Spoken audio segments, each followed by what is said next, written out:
Well, it's been a while. Yeah, it's been a while. How you been, man? I've been good. I've been seeing that you focused a lot more on your personal brand as an artist. Yeah, totally, man. Like it's been it's starting very well.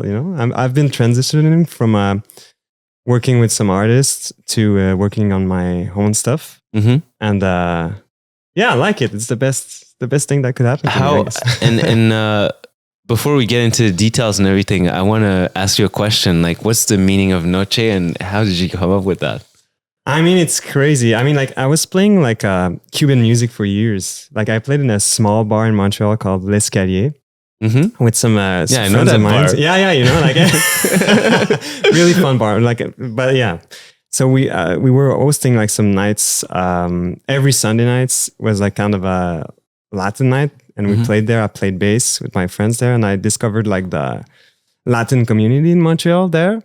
So like mostly like Cubans and Colombians. And yeah, so this might be why I'm called Noche. There's not like a specific reason, but like this is one of them for sure. We're playing like at night and every like for years at this bar. But also like I remember one time on tour with Charlotte, we were in France, and I remember I was with Marco. Yes. And Marco was the tour manager of Charlotte. Yeah, I love Marco. Yeah, Marco is amazing. Great artist too. Yeah. So we're there like on a car ride and stuff, and like on the radio, we're listening to Skyrock in France, pretty like a urban, like popular radio show. And for some reason, all the song that passed by, all the song that were like, all the singers, they were saying like Noche instead of night. Okay. And I was looking at him and was like, dude, we should, because at first the project was supposed to be me and Marco. So we're like, oh, we should call that project Noche, And so all of this, so this car ride in France, plus like all my Cuban backend as a bass player. Yeah. I thought it was a pretty good name. So did you start off with bass as your first instrument that you learned? Yes. How did that happen? Really funny story. Like, so I remember I was in high school, and one of my friend, like he called me and he's like, oh, yo, we need a bass player in our band, And at first I was like, oh, okay, yeah, I'm down. But I thought bass meant a bass drum. I thought it was like, oh yeah, drummer, I was like, oh yeah, it seems cool, Yeah. And finally explained to me, no, it's like kind of a guitar for it's strings, a guitar, right? stuff. I'm like, oh, well, I don't know what it is, but like I'm down, I want to play with you guys. So I bought this really cheap bass, like a really, they sell that in a combo with the amp included, like very shitty. At Walmart or kind of, like the cheapest of the cheapest. And we started jamming, and after a year, I was like, man, I want to continue like doing like some music and stuff. So I went to music school and until university. And I didn't finish university though, but you did or you didn't? I did not. Okay. It was great. It's just like Charlotte Cardin, which is like her. She kind of popped up into my life, and like we started like do some recording and some stuff, and like with school was too much. And how did that relationship start with you guys? Like through mutual friends, or? I knew it like Jason, her manager, back in the days, and he called me. He called me on my birthday. He didn't know that. He called me on the 7th of June. My birthday was like, yo, I got this artist. I just like, maybe I'm gonna sign her, or maybe I'm working with her, and like we need to do like that opening act for Mika, the UK. Mika, of course, yeah, exactly. And at Place des Arts, which is like a pretty big venue, and he said to me, are we able to do a show, prepare a show for 2 weeks in advance, because like the show was like 2 weeks after he called me. And I was like, yeah, let's do this. And then that's how it started. So, okay. And like, and then you went into like working with Charlotte, like as a bassist, but also you became musical director and all that stuff. So, yeah. So what's the difference between all of them, and how did you navigate all of that? So musical direction is like, there's a couple of things, but like, let's say it's mostly taking the album production into a live perspective, into a live show. So I was already making like some backing tracks for other artists I was working with before. That's why Jason called me, because he knew that. So yeah, that's basically like taking the production and make it so it's nice live, and sometimes like doing some other kind of arrangements on songs, like flipping the songs, or in a different way. But yeah, it's pretty much it, like, but that could be like a very like a long process, trials and errors and stuff, because like my objective was like, so the album sounds better live. That was always my objective, Right. Like the album is fun and stuff. How can we make it better, like when it comes to live, without like ruining like because it depends on the artist, but like I feel Charlotte was more like into representing the album as is, kind of. There's some artists that are more about like getting crazy, like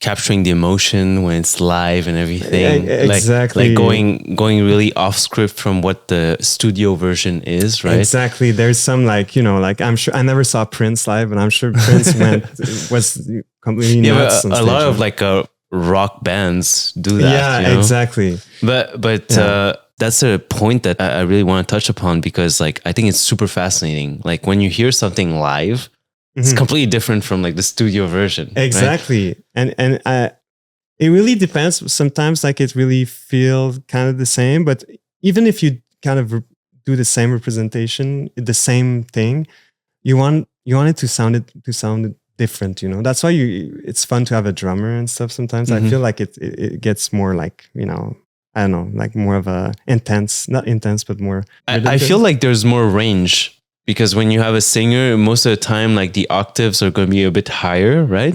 So if you have the drummer that's going like a little bit like lower, and then, you have you as the bass player, like it makes for a 360 experience, 3D experience in terms of sound. Yeah, totally. And also to have that on a live show, you really need a good team, good sound engineers, like with Charlotte, for example, like all the team were like super like amazing. I was working, like we were all working closely to make that happen. It's not true that it's like, okay, like the musical director is there and like he's doing everything by himself. It's really like teamwork, be open to ideas and stuff. And I was working really, really closely with Frankie, which he was like the soundman, because like it's so important, like it's so important that it sounds good, and making the right decision, like so it can be suitable for a many type of room, And you personally, like what forged your sound and how you produce music now? Like what really influenced you? Okay, so many things, I'm a big fan of electronic music since a while. I was not, I was producing different type of music, but I was listening like to a lot of electronic music. And during pandemic, everybody was reachable on Instagram. You could DM anybody. Everybody was like not out of work, but they were more free, because the show were canceled and stuff. So I reached out to a guy called Cryptogram. Okay. Shout out to a Cryptogram. Okay. Really amazing guy, and I love his music. So I was like, can you show me some tricks, because I kind of like what you do. Do you want to do like kind of a Zoom call or something, So he did? Yeah, he did. He did. We did a course together, and he showed me like he was using Logic too. So he showed me like many things, like some key shortcuts too that I still use, and like so that was my beginning of learning the electronic music. This and the Disclosure Twitch. Disclosure, they were making like this very nice Twitch thing, like a production. They show out every songs, and like and I was very like religiously like watching all those videos too. So it kind of brought me to I could myself also produce like that kind of stuff, I was not used to it. I thought like I needed that to persuade myself that I can do it, you know what I mean? Yeah. So, and like subsequently you I've seen you drop like a lot of like cool mixes, like the first one like with Dua Lipa and all that stuff. Like so from there, one of the first like song I made was the Feel Good from Charlotte Cardin. Yeah, because that was my first like house music kind of production that went into like the market, let's say, the streamings. But after that, yes, I started like this concept in the internet called YouTube sampling. Yeah. Which is like pretty much taking YouTube and making it as if it was a sampler. And it's so fun to do. Like, it's amazing. Well, so how does that work? Like you put on YouTube, like YouTube, you put it on full screen, whatever. And then you're just playing with the numbers to like go to the time frame that you want to get to, right? Exactly. So like it's actually very easy. You open YouTube. You need to like with Safari. I'm a Mac user, so Safari is like it's not working very good for doing that because there's some latency to it. But you open like Chrome, let's say, and then you just press like the numbers, and the numbers represents a percentage of the where you are in the video, like 10%, 20%. So you kind of mess around with it, and you kind of find some IDs, and you kind of start with this, and like you add drums, and you have a groove. You have something out of it, and but so I started that way, and then like the Dua Lipa like blew up on the internet, like on Instagram, which is amazing because I had so much fun to do that. I was like, oh my god, this is there's something happening with this, and like it's just like So yes, I started like that, but like then there's a guy who reached out to me on via Instagram in DMs, and a guy from I think Switzerland, and he talked to me about like this extension he made for Chrome that you can use it really as a sample. So you can choose cue points, so you can choose like places in the video. Cool. You could so it makes the experience a bit limitless, you know? Yeah, a bit less like constrained to just being on a YouTube page with that video. And exactly, because what I was doing like at first without the extension, I was just like doing like you were going on a timeline. I was just like trying something. Oh, it doesn't work. Switch videos. Oh, it doesn't work because you have so much limitation. You have like about 10 shortcuts already pre-made, and sometimes it just don't go at the right place you want it to be, you know, so it doesn't work. Is that like, is that extension available to the public or? Yes, of course. We should, if you want to, we should put like a link in the description. The guy is very nice. What was it called? I don't remember. It's Owega. I don't know how to pronounce it. That's why, we'll put it in the description. But like, the guy's awesome too. Like he loves music. He's doing that. He also like, you know, he keeps updating the extension stuff. I'm very cool guy. Do you have a question for you, like as an artist? Like, do you have some like creative downs where you feel like you don't have inspiration and all that stuff? And if you do, I'm pretty sure you do. But like, but how do you get back up from it? And what's your process like? I mean, I feel that the whole thing is a kind of a roller coaster sometimes. I think doubt is part of the process. You know, sometimes you doubt, and when you realize it's part of the process, it makes things easier. I think. So what I do, I mean, I listen to myself. Sometimes I just work. I'm just like, okay, there's a doubt. I'm gonna continue working. Or sometimes if I don't feel it, I take a little break. You know, it really depends. You know, but I don't feel, it's not about lack of inspiration for me. It's like more sometimes you have a song and it's almost done and you're like, what can I do to get it better? Kind of. And how do you deal with perfectionism? Yeah, exactly. That's more that. But like, so it's been a year. What I'm saying to myself is like, I want a song to be as 80% right. good. You know, if it's good for me 80%, it's good for releasing it. Because if I'm trying to get like that 20 or 10% more, I'm gonna get lost on my thoughts. But also in the era that we live now, where it's so fast, you need to create content fast. You can't allow yourself, I'm guessing, like from a marketing perspective, like you can't allow yourself to just be like sitting on stuff like for years or for months, you know? Exactly. It's kind of the debate, which like, okay, so is it like good enough to put it out, or is it too bad? So, you know, like you kind of need to decide, you know, like it's like when you do an album for an artist, it's like you can do like 50 songs and they choose like 15, 20 out of it. So it's the same for myself. I'm just like, okay, does that song respect the vision I want to go? Because that's the difference. I think it's the main difference of working with someone else and working for yourself. Like collaborating with someone else versus the question is not how do I achieve the vision of the other person. It's like, what is my vision? And then that's what shifted like through this transition. You know, like now I'm doing my own stuff, so the questions are different. So I'm just like, is this song respect the vision where I want to go? And that's kind of that's new for me. Like usually I'm just like kind of a tool for another artist to, you know, like to try. You're like a conduit. Yes, exactly. Yeah. Usually, but like now I'm, you know, it's just myself. You know, I need. Okay, so does it work with like all the work I've done before? I kind of think it's like it's not. The vision could be like a bit like stretched, but still needs to be like a bit focused. Because like, you know, like let's say, what's your favorite artist? My favorite artist? Yeah. Oh my God. Favorite artist? Right now? Yeah. Well, I mean, one of your favorite. Yeah, but I would have to say if it's just like top of mind right now, I would have to say it's a band. But it's a band from like 80s, 90s. Nice. Yeah. And what kind of music they're doing? It's hard rock. Hard rock.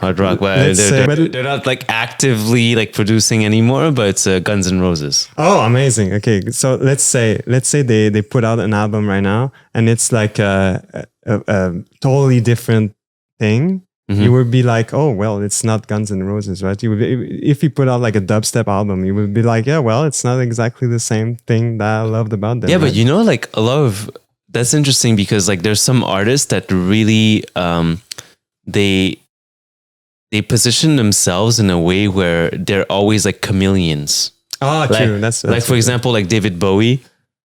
He's always been like shifting and everything. I mean, Kanye West is a bit like that too. You know, there's artists that like they always drop something that's very different. So you can't really like pinpoint their sound. Yeah. But there's a pros and cons to every approach. Like you can. I guess maybe some people it's about like the music itself. Maybe sometimes more about like the personal brand, kind of the person, like more than the music. I mean, or both combined. But like you know what I mean. Like, do you feel like right now, like you would like to have a signature sound that's unique to you? I think I'm trying to build that like a bit. It's not easy. That's why like right now, you know, so there's two types of electronic music I like, you know.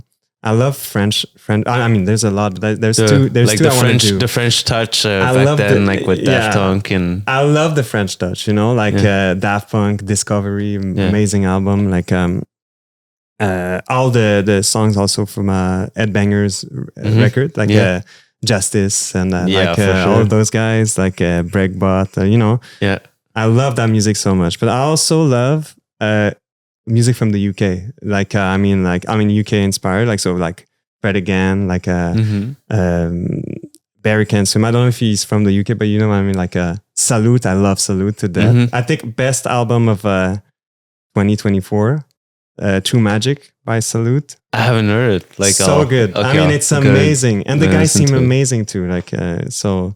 What I like about Salute is like when you listen to Salute, you know it's him right away. You know, like the sounds he choose, the groove he have.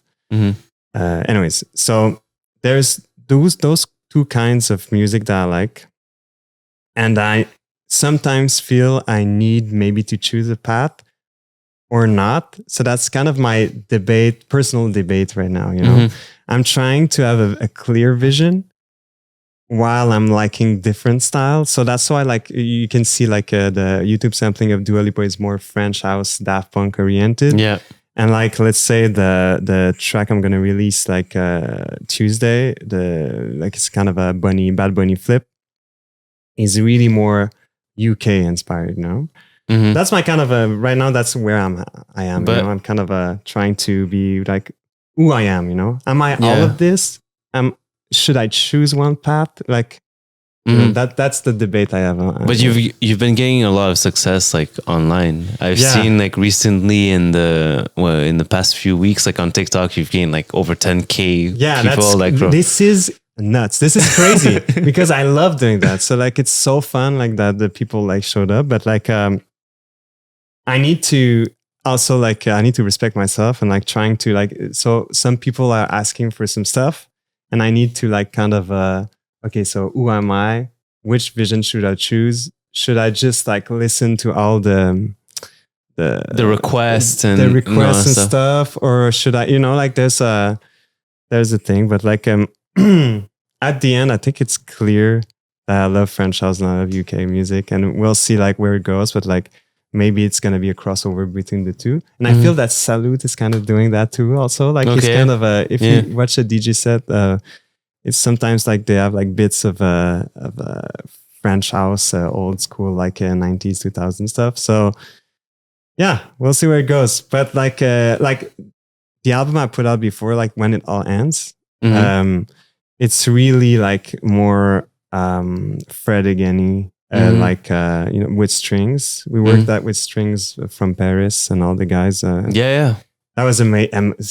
They're the kindest people. I saw some videos like of like what you guys did together in Montreal. That's crazy. They are amazing. That was fun. We did a second one after the show in Montreal. Yeah. So I have a second one ready, but like I'm adding up all those YouTube sampling to the album, I think. But a lot of things happening. But if we rewind a bit, like how did you get into music in the first place? So I bought the bass. I bought the bass from the guy, bass and all that stuff. But that moment it clicked a bit. Like it was your first time playing bass, and I think it's like I don't know, man. Like I was like it was so fun to me. Like you touch something, does some sound. I was like, and it's like learning a new language. I don't know. Like I remember clearly when I learned to speak English. Yeah. It's kind of the same feeling. You're like. I was watching some television, like when I was and your English teacher is Jean Saint-Pierre. Yeah, right? Exactly. That's why I got this beautiful Quebec accent. But like, Shout out Georges. Georges is the best, to be honest. Like, but yeah, so I was watching TV, like, and I realized there's a point I remember. I didn't notice, but I was watching English TV, and I didn't know I was watching English. Like like it just you just understood what was being said. Yeah, and I was not thinking about it, kind of. Yeah, and that feeling that I had at this moment was amazing. I was like, oh my god, I learned something. I felt like I kind of something like goes into me, and like I'm just like, oh wow, it's like it's in me now. Yeah. It's the same with music. You start, you're just like. Well, it's really hard. Ow, it hurts my finger, and then you get some progress, and you're just like, oh my god, I can do this. It's amazing, and it's like some valleys. Sometimes you get low. You're like, oh no, I suck. I'm not good at it. And sometimes you get like some peaks, Yeah. So I feel like what I like about music, it's like in languages, it's like the satisfaction you get when you work hard and you kind of you make something and you make something out of nothing. Exactly. That's really nice. Yeah, that's really nice. You need nothing to do, like, yeah. And also talking about that, like I'm a very an advocate of like the fact that you can do music nowadays with absolutely nothing. Like you could have an iPhone. I saw that actually on your last post when I think it was with the award that you guys gained, and you were saying like you made that song feel good, right? Yeah. Like in your apartment with like 4 pieces of... I had nothing. Like I like... 4 pieces of furniture. It was crazy. So like I just moved on, and like my neighbor, which is like Tim Buron, which like he mixes everybody inside, which mixes my music too. Like amazing dude. He helped me find this apartment. And like, so I moved on, and like at the same time, Charlotte was in a writing process, and she wanted to write the whole 99 Night album. She wanted to do like a month in my house, basically, like doing some songs from 99 Nights, what became 99 Nights. And so she came in, we used my house as a studio, but I had nothing. So I had just like my bed, a sofa, and like a desktop for my computer, and like my computer. And half of all those things were from Tim, because my friend, he just borrowed me some stuff. So it's crazy. So like we basically did half of an album out of a computer with absolutely nothing. And like a lot of stuff is still the same, a lot of stuff like they took at first I thought it was like demo stuff. Yeah. But finally a lot of stuff like they reached the album and it's like it became the final product. Yeah, exactly. And Feel Good is like a lot of that. Like there's not much that changed, The lyrics, maybe some they recorded some. At first it was in English, but like they record some French vocals and change maybe BPM, but like it's pretty much the same, How is the process different as let's say when you're playing bass and all that stuff, like you're playing an instrument versus like producing? So when I was playing a lot of bass, I loved jazz, I was a bit like, I was not like a very, very insanely good noodling shredder, but like, I love the jazz. And what I loved about it is like, it's ephemeral. Yeah. We say that. It's like, it happens there. And it's a moment in time. It's a moment in time. And it's a lot of times it's improvisation. And it never happens again, really. Exactly. And that's what I love about bass. It's just like, I mean, jazz bass, I guess, or even like funk jams or stuff. It's just like it happened. It doesn't, and production is like kind of the opposite of that. It's like kind of you making something that's gonna stay. You're gonna put that on streaming platforms. It's gonna be like So I think it's two different things, like in that perspective.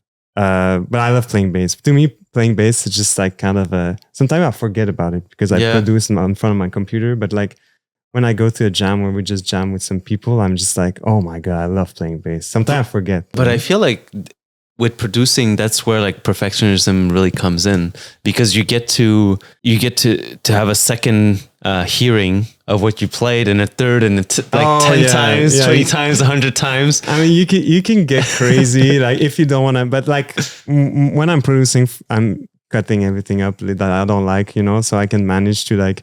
But if it was like a raw take, like let's say in a jazz recording kind of, and you cannot like remove anything, and that would be like, I'd be like oh man, I should not did that slide there and stuff. That would be like very hard. But like, I feel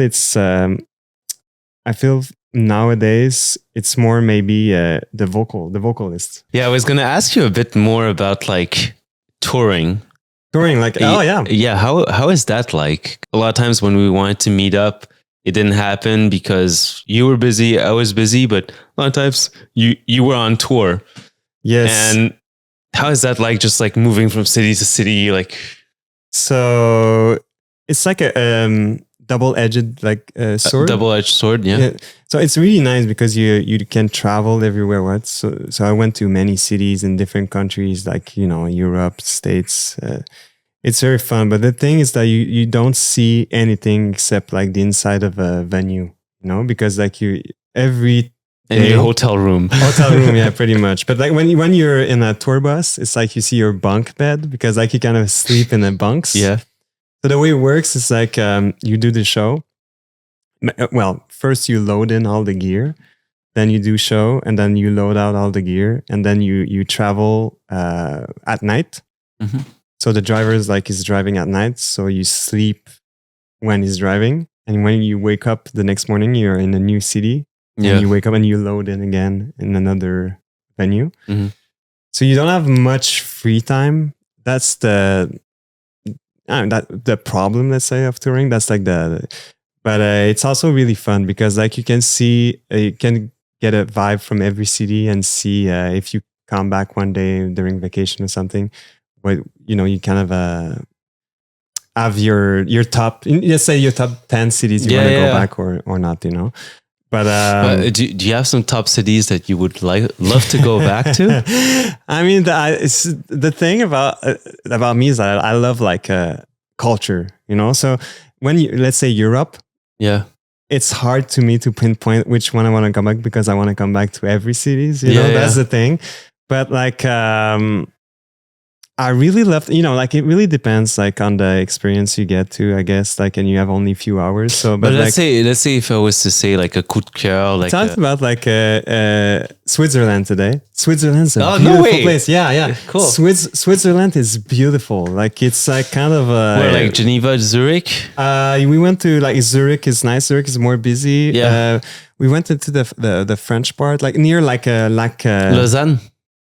Oh no, it wasn't Lausanne. I kind of have a blanc mémoire. Okay, but like it was like in the front of like Lima, I think. Is it possible? Like, anyways, I had so much. It was so beautiful. I could like. I thought I could like drink the water from the lake. You know what I mean? Like it's that kind of place. Beautiful. I think it was a really nice place, but like it's one amongst other. To be honest, like we went to Istanbul. Oh yeah, Istanbul was crazy, like party city. Like I must say, like during like the weekends, I think. But during, I'm sorry, I'm interrupting because I have a question like in mind. Like during touring, do you guys allow yourselves to party a little bit and to have fun, or? I mean, you cannot party. Like you're probably very strict on like, hey, after we finish our show, like. We have to go to sleep like pretty right after, like we don't stay out too late, right? It really depends, but like sometimes you just can't because if you have few hours to sleep every day and you're out for a tour that lasts like a month or two, if you party all the time, you're just gonna die. You're not gonna be able to do shows. It's like I understand impossible. It's impossible. But like, yeah, of course, like if there's like a couple of days off and you're like, let's say in the country you never went before. And you want to experience a city or something, then yeah, of course. I'm a very social person, so I like to go out and stuff. So like, but yeah, I know we partied together. Yeah, I know, but I feel touring is very demanding, like physically and mentally. You're like in the same bus every day with like a bunch of people. Yeah. So it became like family. You became very close and stuff. And do you ever get on each other's nerves?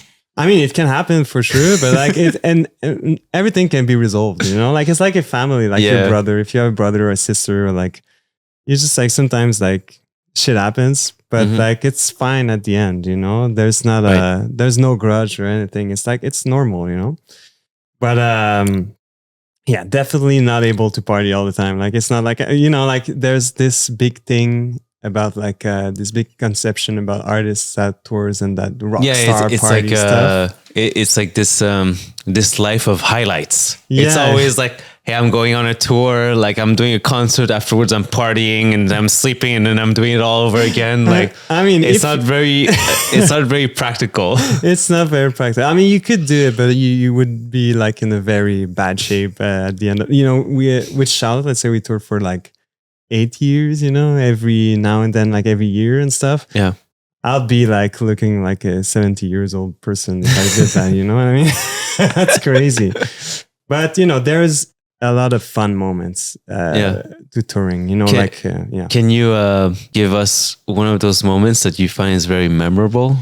Oh my God. I mean, like when we did like Place Belle in Montreal, I know it's like not in another country, but that's very memorable because it was so big, like, it's a kind of a big arena show. Yeah, and, for sure.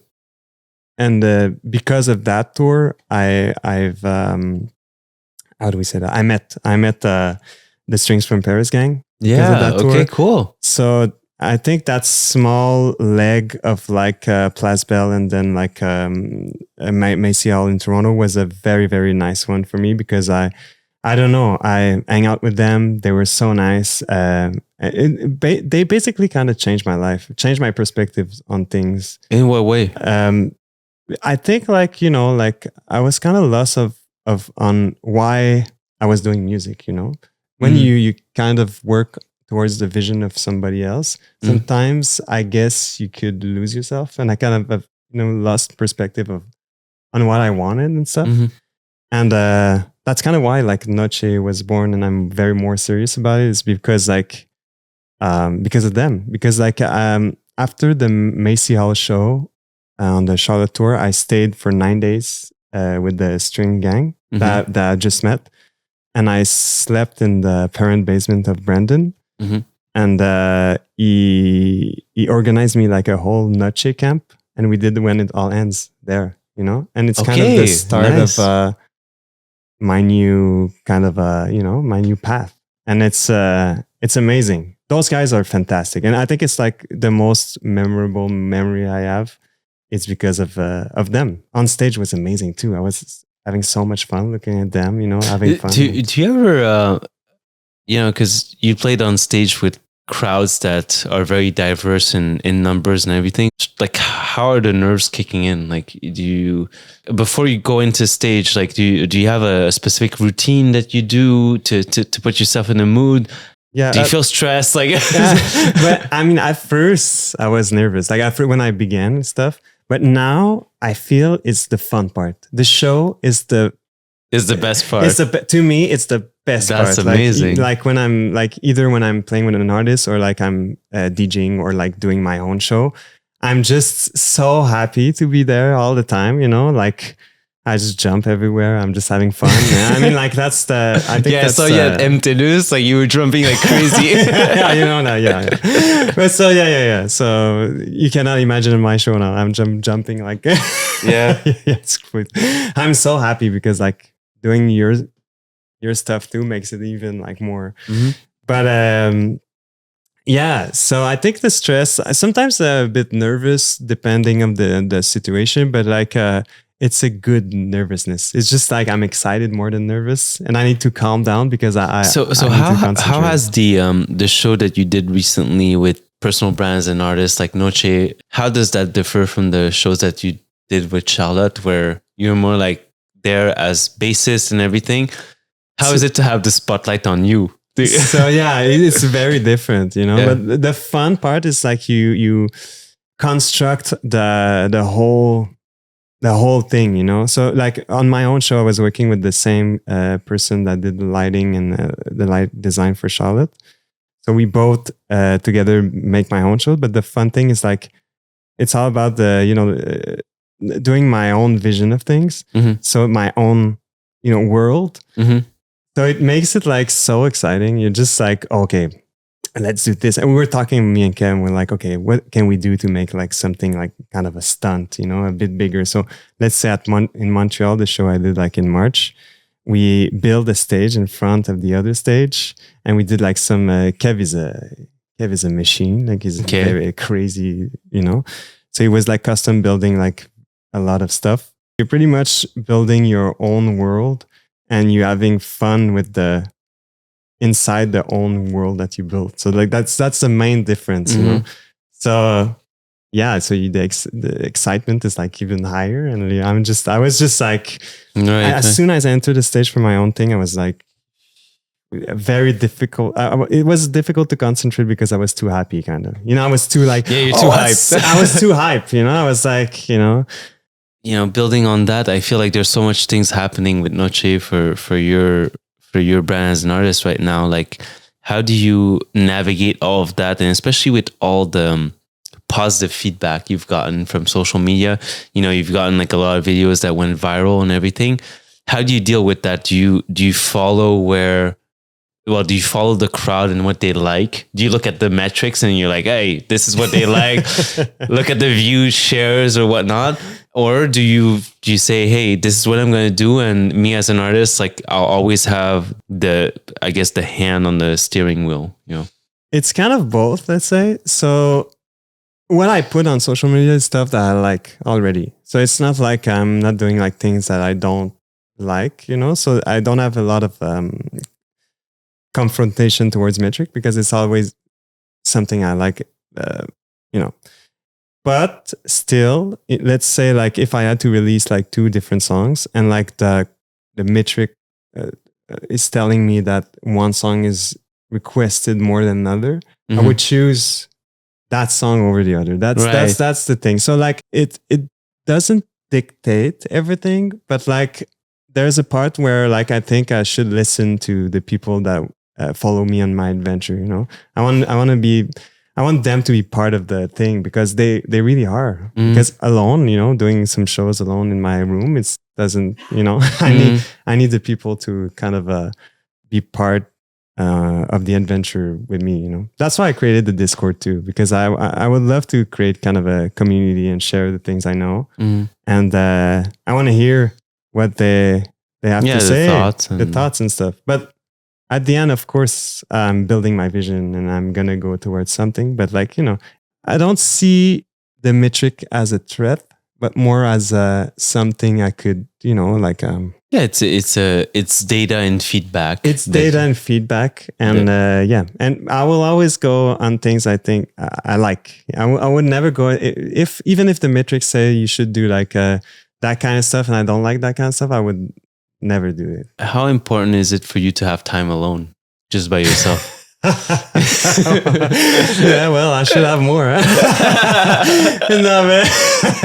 Yeah, these days I'm very like minded, like with my music, my stuff. So yeah, I'm working a lot, let's say, because like when you work for yourself, it's like the time doesn't count. You know, I'm just like constantly working and I don't see the time pass by. You know? Yeah. I'm very similar. That's what I'm asking. Yeah. You too, you know, you're like an entrepreneur and stuff. No, but also like, I love like creating by myself and just like, you know, you shut me in a room, like I'll have the most fun that I can have, you know? Oh, like, yes. In that sense. Yeah. You can like, I can be like pretty much everywhere in the world and I'm never bored. You know, I'm not the bored guy. Like, if I have a computer, I can like, you know, have fun alone, like with my headphones on and like. So do you disconnect from music? Obviously you do. I hope. I mean, sometimes. Yeah. You know, like I love food, so like it's kind of another thing that I like. But like what's your favorite genre of food? I mean, it depends because like it varies, but like these days I think we go off for Italian a lot. Like Italian's very good, but like Italian European more than Italian American.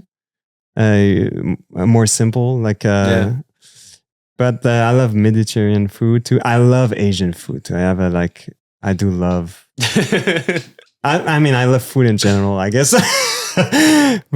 but also when I want to disconnect, sometimes right before I sleep every night, it's new like since a couple months, I'm trying to learn Mandarin Chinese. No way. Yeah. Okay. Yeah. How's that going? Very bad. but I mean, like, yeah. So I was gonna ask you some things, and it's kind of a challenge. Like I love learning stuff. That's what I love about life is learning. You know, like I said before, like when you learn something, and like at the end, you're kind of gratified by like the, you know, like I don't know, it's nice the feeling that you learn something. It's cool. I think, you know, when people ask me like what makes you fulfilled as a human being, what I revert to now is I say progress. Yeah, I think we're the same then. Like the same thing for me. Progress, learning, you know, like that's what makes me happy. Me too. Like at the end, when you're like the language analogy I said before, it's exactly that. You're like, let's say right now my Chinese is terrible. You know, I cannot do like anything. Like because I start reverse. I start by trying to read and write, which is normally you try to speak, I guess. But right now, even like if I'm very bad, when I go to like the Chinese neighborhood and I'm look at something and I'm like, hey, wait a minute. I know what it means, you know? I'm so proud of myself, you know? I'm like, wow, so this feeling is amazing. And the kanjis, the characters that they use, like in a Chinese language, they have so much. It's insane. Like I think there's more than 1,000 or something. Like there's a lot. Yeah. Like, I mean, like I'm just... I don't know much. You're dabbling in a sea of like fucking of knowledge and everything. You're trying to make your way out. But it's interesting. It's interesting. I wanted to ask you personally, what's top of mind for you right now, and like what are you focusing on right now? I think it's my music, my project, like Noche.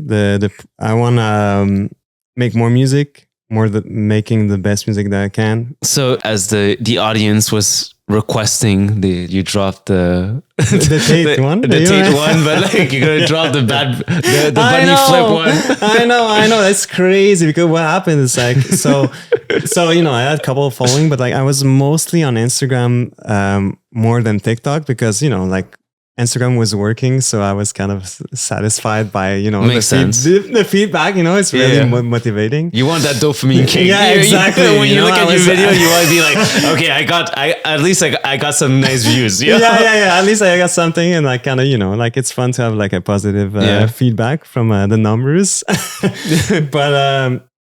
But I felt like I needed to work a bit more TikTok. So like 3 weeks ago, you posted something? I posted something which was the top 5 of all the YouTube sampling I made. It was multiple videos I did because usually I do one song per video. But like, so I took like the 5 best that performed well on Instagram.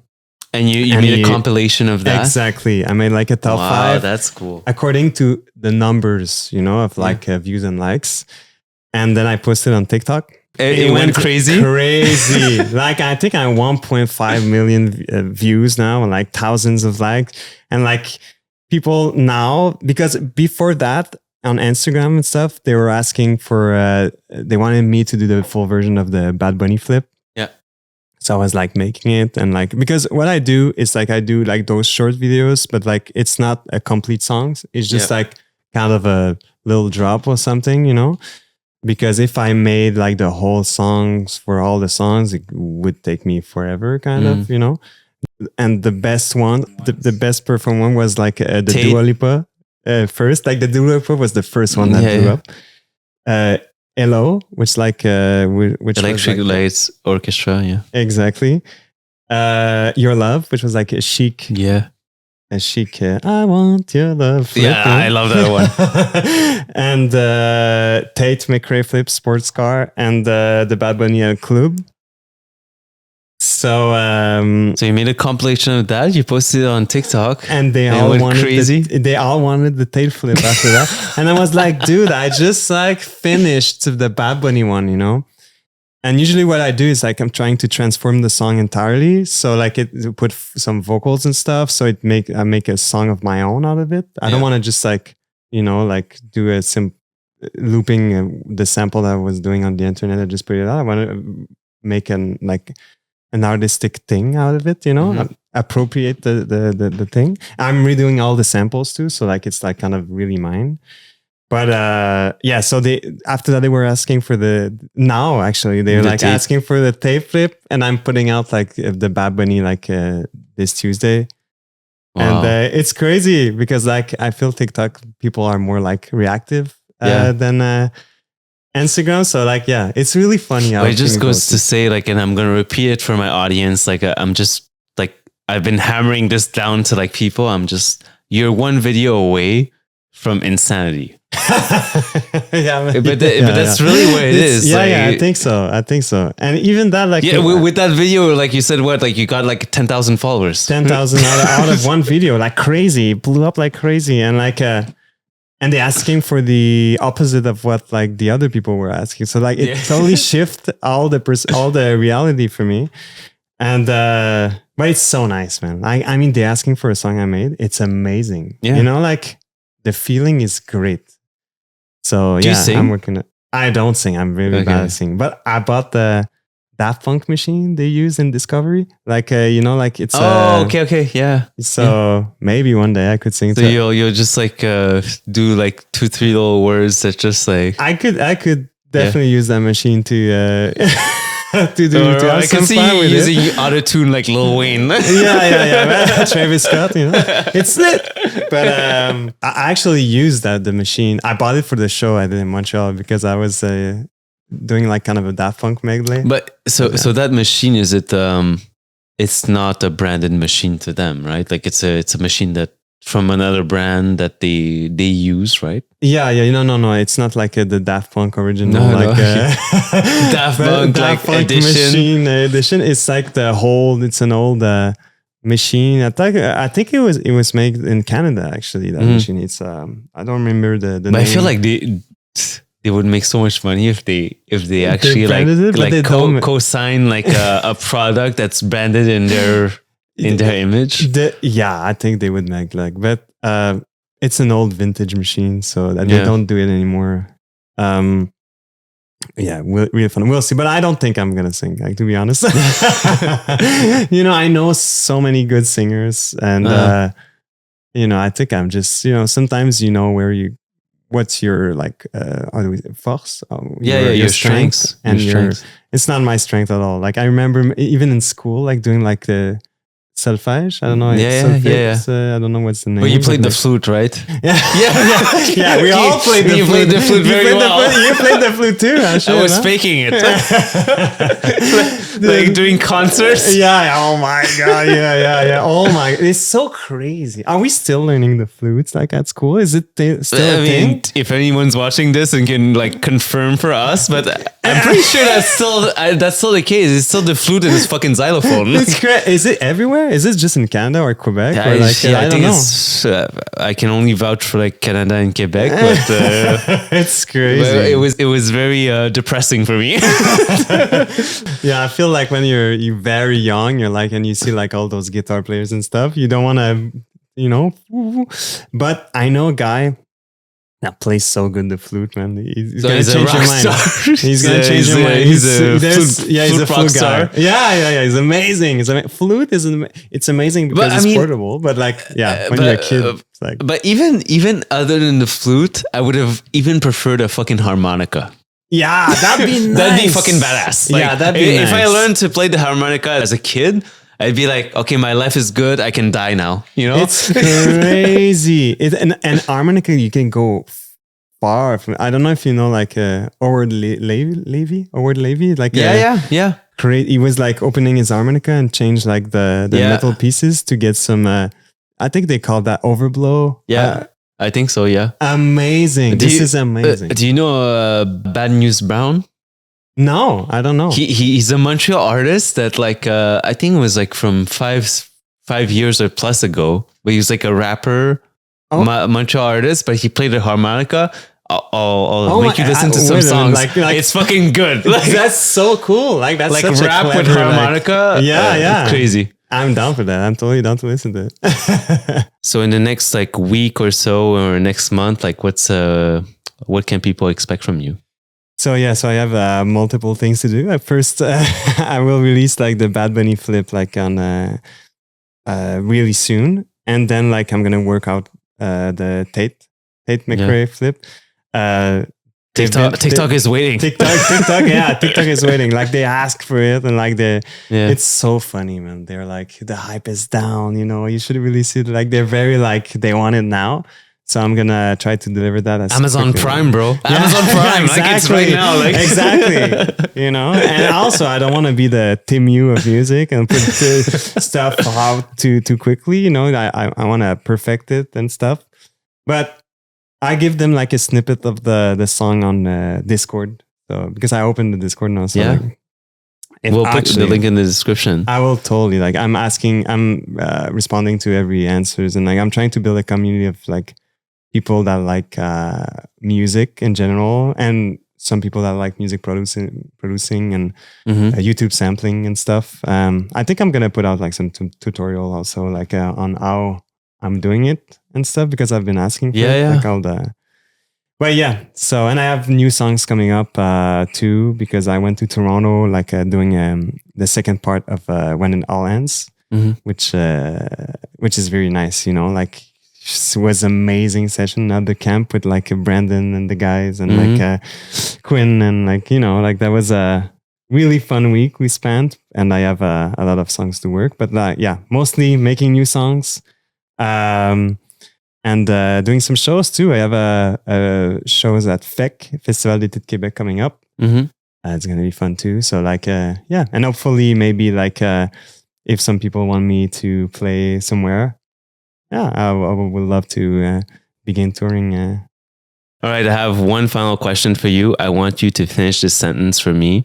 In your shoes, this is just a question. I make music because.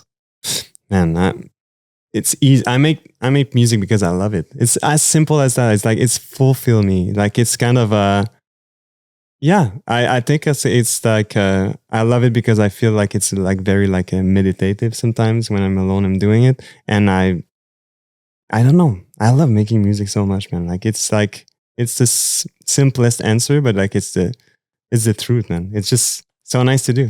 I want to say, Matt, thank you so much for like taking the time today. I know like we tried a couple of times to like meet up and everything. It always fell short, and like one person was busy, the other person was busy.